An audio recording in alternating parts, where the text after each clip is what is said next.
Climbing the ranks of Tekken 8 isn't going to be quick or even easy, I'm going to be honest with you. While some players may breeze through certain ranks, eventually everyone hits a wall. That's the honest truth. In this video, we're going to take a look at each rank and see what challenges we may face there. Additionally, we're going to take a look at the common behaviors of the players in each rank so that we can be aware of them and build strategies to deal with them.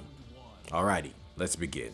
I do have some unfortunate news before I proceed here. Whatever rank you're in, it's possible that you may actually fight someone that's at a significantly higher rank, but they're playing with a new character. So at that point, try to learn from them, but you're probably gonna lose. I gotta be honest. Let's start off with the beginner to combatant ranks. Honestly, you're not supposed to be having difficulties here. You're not supposed to stay here. This is like bare minimum. This is Weenie Hut Jr. for Tekken, alright? Your opponents are gonna be starting Tekken brand new. They have no idea what they're doing. But if you are a new player, this is where you can get some very easy wins, provided that you go into practice mode and actually practice your combos, practice and see what your character does. This is a good point to go to YouTube and just learn a simple combo about your character. You can practice that out until you have it decently well. Additionally, you should be practicing in the punishment practice section.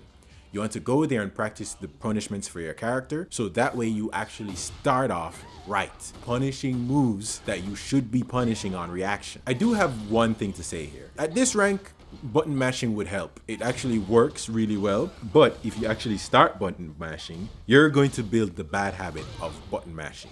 You don't want to build that habit. You want to build the habit of using the right button at the right time for the right reason. Once you've built the poor habit of button mashing, what's gonna happen is later down the line, you're gonna have poor execution, you're gonna drop combos, and you're gonna have to unlearn button mashing. So to me, I think it's better to learn the right way and start off strong. Brawler to Cavalry. This is where you're gonna start to get comfortable with your character or decide to try out a new one. Either one is fine. I think it's good to try new characters so you can see which one you like best. At this point, you should be willing to throw out random moves to see how your opponents react, because you can take a lot of people by surprise by using moves that they haven't really experienced before. You can get away with a lot of stuff here, but be mindful, slow moves will get you in trouble. This is a good place to start watching tutorials on the mechanics of Tekken itself. So character specific tutorials, I don't think you really need that, especially if you're new. I think what you need here is to see tutorials about the mechanics of Tekken. So that would be how to use heat, how to block properly, how to break throws, universal tools that you can use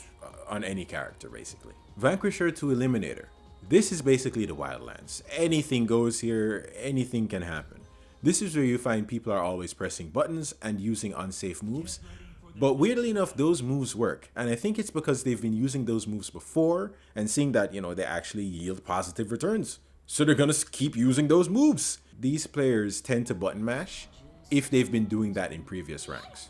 Now, this is actually good for you because you can exploit their button mashing tendencies rather easily, because they tend to button mash moves that aren't really safe, hoping that you're gonna make a mistake. But if you're sharp and you're patient, it's not gonna happen. Now, in between the button mashing, they will use some good moves. And these good moves, I think they understand that they're good moves to use, but they don't know how to use them properly consistently. They just throw it out. So if you're paying attention, you can notice their patterns and exploit their weaknesses.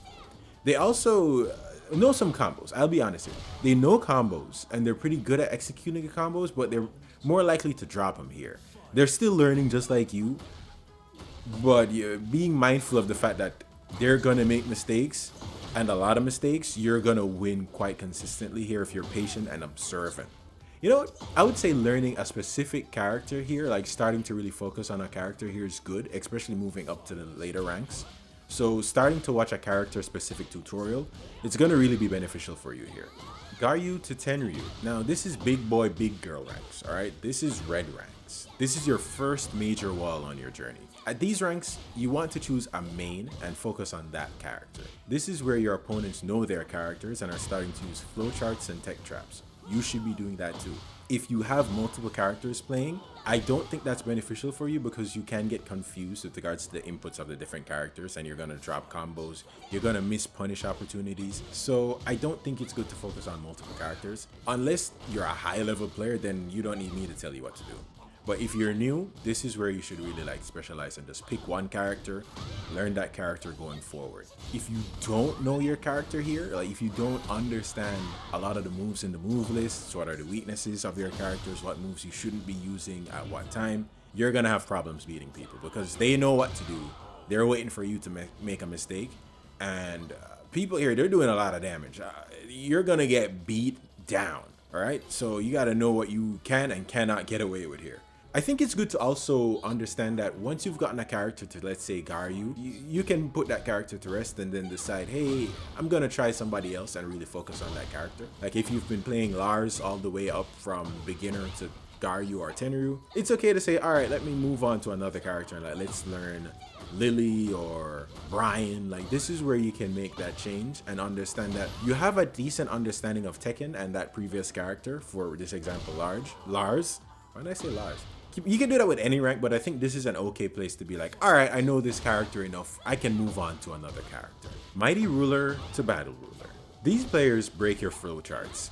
They will capitalize on your mistakes, best believe that.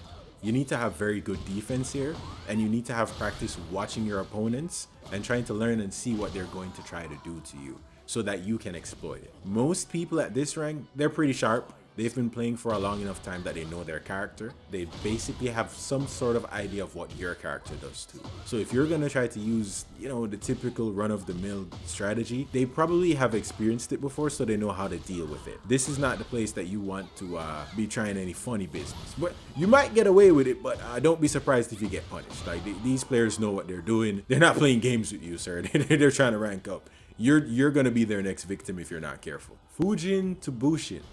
This is an interesting rank, I gotta say, or an interesting group of ranks, because typically you have 3 ranks, but this has 4. It has Fujin, Rajin, Kishin, and Bushin. I don't know why that is. Maybe there's a reason for it. If you know, go ahead and let me know in the comment section. So I'm working to get here, and I'm fighting players at this rank. I gotta say, while fighting a lot of players at these ranks, they minimize their risk. They're very like safe players. They know what to do when, and they rarely use big moves unless they know that it's going to work. They're not going to run any risk on any like really slow lows if it's not worth it. They're no longer focused on launchers. That's one thing I noticed. They're not going to really use launchers unless they're 100% sure that it's the right punish. Because launchers tend not to be safe, they're not going to really use them here. Additionally, I gotta say, they know how many characters work because they've been fighting so many different players. They know how to fight against them. They may not have actually gone into practice mode, but they know what moves to look out for. They know what moves that you're going to try to use, but it's not beneficial for you to use them, right? They're unsafe. They're really slow. They have poor tracking. They're going to try to sidestep you. They're going to be looking for those poor quality moves, and they're going to take advantage of you. Like, be very careful playing at these ranks. The name of the game here is very safe, risk-averse gameplay. Tekken King and up. All of these players are at near pro level, but they do need more time to actually, you know, become pros. So at this point, if they focused up, they could go pro if they wanted to. I noticed that a lot of the people here, they have high execution. Like, that seems to be the bare minimum. High execution and very deep character knowledge. So they've spent a lot of time honing their skills at their character, honing their Tekken gameplay, practicing, playing, talking, learning, watching YouTube videos. So you're gonna have to be doing that too if you want to fight these people. Additionally, don't make mistakes here. I think this is the rank, or these are the groups of ranks where mistakes are the end of you. You have to play very safe. You have to really think about what you're gonna do and why. And watching your opponent, it should be an instinct for you. Being able to see what they tend to do, what they shy away from, and how you can take advantage of their weaknesses. If you've made it all the way to the end of the video, please go ahead and comment, "I'm here." And with that, thank you for watching. Enjoy your day.